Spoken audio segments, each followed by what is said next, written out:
ये कहानी मार्कस नाम के एक लड़के के ऊपर आधारित है जो अपनी ही सौतेली माँ के साथ गपागप करना चाहता है। अब क्या वो अपने इस मिशन को पूरा कर पाता है, ये हम आज की इस एक्सप्लेनेशन में देखने वाले हैं। आज मैं जिस फिल्म को एक्सप्लेन करने वाला हूँ उस फिल्म का नाम है व्हाट द पीपर सॉ और ये फिल्म 1972 में रिलीज हुई थी। मूवी की शुरुआत में हम सारा नाम की एक औरत को देखते हैं जो अपने बाथटब में नहा रही होती है। नहाते हुए सारा को अचानक करंट का एक जोरदार झटका लगता है और उसकी वहीं पर ही मौत हो जाती है। इसके बाद हम एक साल बाद का सीन देखते हैं। यहाँ पर हम एलिस नाम की एक लड़की को देखते हैं जो अपने हस्बैंड पॉल के घर पर आई हुई थी। दरअसल एलिस पॉल की दूसरी वाइफ थी। पॉल की पहली वाइफ सारा थी जो फिल्म की शुरुआत में करंट लगने से मर गई थी। पॉल भी एक काफी अमीर बिजनेसमैन था, इसलिए अपने से 20 साल उम्र ज्यादा होने के बावजूद भी एलिस ने उससे शादी कर ली थी। पॉल अपने काम के चलते हमेशा घर से बाहर ही रहता था, इसलिए उसने एलिस को अपने 12 साल के बेटे मार्कस का ख्याल रखने के लिए अपने घर पर भेजा था।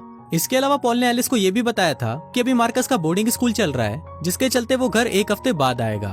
पर एलिस जिस दिन घर पर आती है मार्कस भी उसी दिन वहाँ पर आ जाता है। फिर एलिस जब मार्कस से पूछती है कि तुम इतनी जल्दी घर कैसे आ गए, तो मार्कस बताता है कि पूरे स्कूल में चिकन पॉक्स फैल गया है, इसलिए स्कूल वालों ने उसे जल्दी घर भेज दिया। एलिस मार्कस की बातों पर यकीन तो कर लेती है, पर उसे मार्कस काफी अजीब लग रहा था क्योंकि सिर्फ 12 साल की उम्र होने के बावजूद भी मार्कस एक काफी बड़े और मैच्योर आदमी की तरह बातें कर रहा था। अगले दिन एलिस को पॉल का फोन आता है और वो उसे मार्कस से बात करवाने के लिए बोलता है। फिर एलिस मार्कस को फोन देने के लिए जाती है जो बाथटब में नहा रहा होता है। फिर मार्कस पॉल से बातें करने लगता है और उसकी बातें हो जाने के बाद जब एलिस पॉल से बात कर रही होती है तभी मार्कस एलिस के पास आता है और उसके संतरों को दबाने लगता है। एलिस को ये सब देखकर बहुत गुस्सा आता है, पर वो मार्कस को कुछ कहे बिना ही वहाँ से चली जाती है। अब ऐसे ही कुछ दिन बीत जाते हैं और हमें पता चलता है कि मार्कस का कोई भी दोस्त नहीं है और वो एक बहुत ही बिगड़ा हुआ और हरामी बच्चा है। एलिस तो एक माँ की तरह मार्कस का बहुत अच्छे से ख्याल रख रही थी, पर मार्कस हमेशा ही उसको पेलने के बारे में सोचता रहता था। कुछ दिन बाद पॉल भी अपने बिजनेस ट्रिप से वापस आ जाता है और एलिस और मार्कस उसको एयरपोर्ट पर लेने के लिए जाते हैं। फिर कार से घर आते वक्त पॉल के मन में हवस जागने लगती है और वो चलती हुई कार में ही एलिस की मौत के कुएं के अंदर उंगली करने लगता है। एलिस को भी इससे काफी मजा आने लगता है, जिस कारण उसका सड़क से ध्यान हट जाता है और उसका एक्सीडेंट होते होते बच जाता है। घर आने के बाद एलिस और पॉल मार्कस को बाहर खेलने के लिए भेज देते हैं और खुद घर के अंदर पलंग तोड़ घपाघप करते हैं। फिर रात को सभी डिनर करने के लिए एक होटल में जाते हैं। वहाँ पर पॉल एलिस से पूछता है कि क्या तुमने मेरे ड्रॉर में से पैसे निकाले थे, जिस पर एलिस उसे बोलती है कि मैंने नहीं, मार्कस ने लिए थे जब वो पहले दिन स्कूल से घर आया था। पर इस पर मार्कस पॉल को बोलता है कि मैंने तो सिर्फ $300 ही लिए थे। फिर एलिस मार्कस को बोलती है कि उस दिन तुम तो बता रहे थे कि तुमने पूरे पैसे लिए थे, पर इस पर मार्कस उसे मना कर देता है और बोलता है कि मैंने तो ऐसा कुछ नहीं बोला। अब पॉल भी मार्कस की बातों को मान लेता है और उसे लगने लगता है कि पैसे एलिस ने ही लिए थे। फिर घर आने पर एलिस मार्कस का रूम चेक करती है, लेकिन वहाँ पर उसे कोई पैसे नहीं मिलते, पर उसे वहाँ पर एक फटा हुआ लेटर मिलता है जिसको वो अपने पास रख लेती है। अगले दिन जब मार्कस और पॉल स्विमिंग कर रहे होते हैं तब मार्कस पॉल को बताता है कि एलिस मेरा बिल्कुल भी ध्यान नहीं रखती और वो उसे ये भी बताता है कि एलिस मुझे बिल्कुल भी पसंद नहीं करती। बाहर बैठी एलिस मार्कस की सभी बातों को सुन रही होती है, पर पॉल मार्कस की बातों पर ज्यादा ध्यान नहीं देता। इसके बाद मार्कस पॉल को बताता है कि कल एलिस ने मेरे रूम की तलाशी ली थी, जिस पर पॉल एलिस से इस बारे में पूछने जाता है, पर एलिस उसको दूसरी बातों में फंसा देती है और उसकी बातें टाल देती है।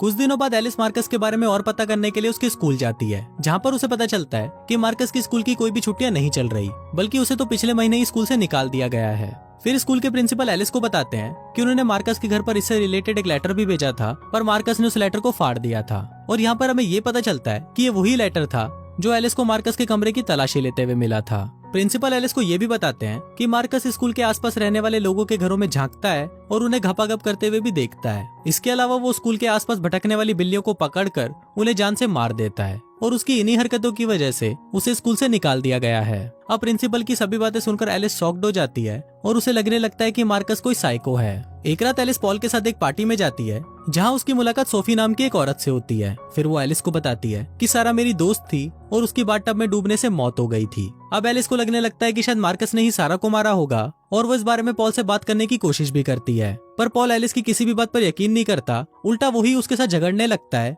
कि वो एक 12 साल के बच्चे पर इतना बड़ा इल्जाम कैसे लगा सकती है। एक रात एलिस कुछ सामान लेने के लिए अपने घर के ऊपर बनी हुई एटिक में जाती है और वहाँ पर वो देखती है कि एटिक के फ्लोर पर एक बहुत बड़ा होल बना हुआ है, जहाँ से उसका और पॉल का बेडरूम दिखता है। अब ये देखते ही एलिस समझ जाती है कि ये काम उस हरामी मार्कस का ही है और वो रात को उन दोनों को घपाघप करते हुए लाइव देखता है। इसके बाद एलिस सीधा मार्कस के पास जाती है और उससे पूछती है कि तुम हमें घपाघप करते हुए क्यों देखते हो। इस पर मार्कस उसे बताता है कि उसे ये सब देखने में बहुत मजा आता है। दोस्तों, यही बच्चे आगे चलकर जॉनी सिंस बनते हैं। फिर एलिस उससे पूछती है कि वो सारा को भी ऐसे ही देखा करता था, जिस पर मार्कस उसे बताता है कि सारा को देखने में उसका खड़ा नहीं होता था, पर जब मैं तुम्हें देखता हूँ तो मेरा छोटा चेतन खड़ा होकर सलामी देने लगता है। इसके बाद एलिस मार्कस से पूछती है कि सारा की मौत कैसे हुई, जिस पर वो उसे बताता है कि सारा को हार्ट अटैक आया था। इस पर एलिस उसे बोलती है कि तुम झूठ बोलना बंद करो, मुझे पता है कि उसकी मौत बाथटब में करंट लगने की वजह से हुई थी। एलिस मार्कस को बोलती है कि तुम बहुत कुछ जानते हो पर तुम मुझे कुछ भी बता नहीं रहे। पर इस पर मार्कस उसे बोलता है कि मैं तुम्हें क्यों बताऊं, इसमें मेरा क्या फायदा होगा। एलिस उससे पूछती है कि तुम्हें क्या चाहिए, मैं तुम्हें बहुत सारे पैसे दे सकती हूँ।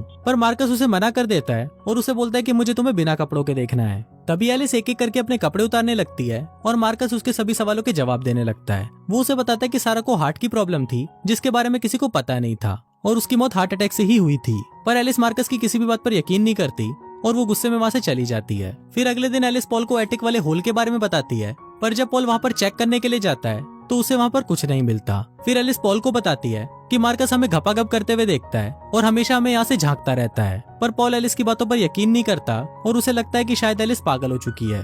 अब एलिस को सच्चाई का पता लगाना था, इसलिए वो सारा की मौत पर रिसर्च करने लगती है और फाइनली उसे पता चल जाता है कि मार्कस ने ही सारा को मारा था। उसने सारा के बाथटब में एक खराब हीटर लगा दिया था जिससे उसको शॉक लगा और उसकी मौत हो गई। अब एलिस सारा की मौत के बारे में और भी जानना चाहती थी, इसलिए वो मार्कस से पूछती कि तुमने सारा को क्यों मारा। मार्कस उसे बताता है कि उसे सारा बिल्कुल भी पसंद नहीं थी और इसके साथ साथ वो उसे ये भी बताता है कि उसे लोगों को टॉर्चर करके मारने में बहुत मजा आता है। इसके बाद मार्कस एलिस को बोलता है कि अब मरने की अगली बारी तुम्हारी है। एलिस मार्कस की ये बातें सुनकर शॉक्ड हो जाती है और वो मेंटली डिस्टर्ब रहने लगती है क्योंकि उसे हमेशा यही डर लगा रहता था कि मार्कस उसे कभी भी मार देगा और इसके अलावा कोई भी उसकी बातों पर यकीन भी नहीं करता था। अब इस सब के चलते एलिस की हालत इतनी ज्यादा खराब हो जाती है कि उसे एक मेंटल हॉस्पिटल में रखा जाता है। अब इसके कुछ महीनों बाद जब एलिस की कंडीशन ठीक हो जाती है तो उसे हॉस्पिटल से छुट्टी मिल जाती है। फिर एक दिन पॉल और एलिस साथ में पार्क में घूम रहे होते हैं। तभी पॉल एलिस को बोलता है कि अब वो एक फैमिली शुरू करने के लिए तैयार है और तुम, मैं और मार्कस हमेशा साथ रहेंगे।